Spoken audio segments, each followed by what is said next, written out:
New Movie Actor of the Year, Hello Kyle po. Flores. I'm Kyle Flores. Speechless po ang pagod po sa showbiz. Ang ginawa po yung sugat sa dugo, pandemic. Muntik na po ako sumuko sa showbiz kasi butas ng karayom, dadaan ka, roller coaster. Sa mga idol ko po dito, Sir Baron.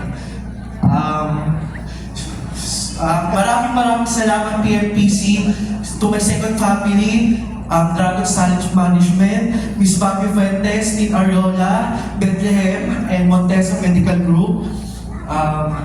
Sir Attorney Topacio Buracho. Maraming salamat po. Sana mag-open po ng maraming doors para sa akin. Gagalingan ko po. Okay, mabuhay po. Mga pelikula. Salamat po.